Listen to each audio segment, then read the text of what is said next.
Hello everyone, আজকে আমি আপনাদের দেখাবো কিভাবে মোবাইল রিংটোন চেঞ্জ করতে হয়।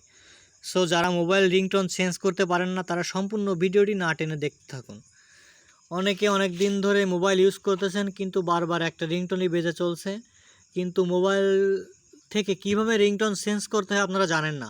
সো গাইস, খুব সহজ উপায় সংক্ষেপে আপনাদের দেখাবো কিভাবে মোবাইল রিংটোন চেঞ্জ করতে হয়। সো সবাই সঙ্গে থাকুন। প্রথমে আমরা সেটিংয়ের ভিতর ঢুকবো। সেটিংয়ে ঢোকার পরে আমরা নিচে দেখতে পাচ্ছেন এখানে সাউন্ড লেখা আছে। আমরা সাউন্ডে প্রবেশ করব। সাউন্ডে প্রবেশ করার পরে নিচে চলে আসব। নিচে চলে আসার পর দেখুন ফোন রিংটোন 1, মানে আমাদের এখানে বোঝানো হয়েছে যে মোবাইলে যাদের দুটো সিম আছে সেক্ষেত্রে ফোন রিংটোন 1 এবং দ্বিতীয় যে সিমটি আছে তার জন্য বলা হয়েছে ফোন রিংটোন 2।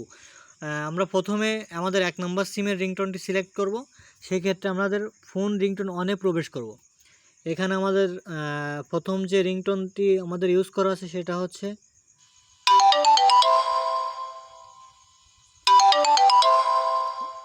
এই রিংটোনটি আমরা অনেকে দেখতে পাচ্ছেন, এটা হয়তো বারবার আমাদের ফোনে চলছে।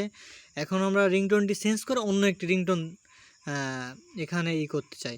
সেক্ষেত্রে আমরা এখানে রিংটোন সিলেক্ট করব, যে রিংটোনটি আমাদের ভালো লাগে। আমরা তো যে রিংটোনটি পছন্দ হয় সেই রিংটোনটি আমরা এখান থেকে সিলেক্ট করে নেব।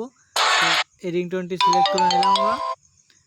আমাদের কিন্তু প্রথম রিংটোন সিলেক্ট হয়ে গেছে। এখন আমরা যে দ্বিতীয় সিমের জন্য আরেকটা রিংটোন সিলেক্ট করতে চাই, সেক্ষেত্রে আমাদের রিংটোন 2-তে ঢুকতে হবে। ঢোকার পরে আমরা এখান থেকে একটা রিংটোন সিলেক্ট করে নেব।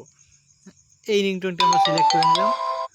সো আমাদের কিন্তু অলরেডি রিংটোন সিলেক্ট হয়ে গেছে। এভাবেই কিন্তু আমরা আসলে মোবাইল রিংটোন চেঞ্জ করতে পারবো।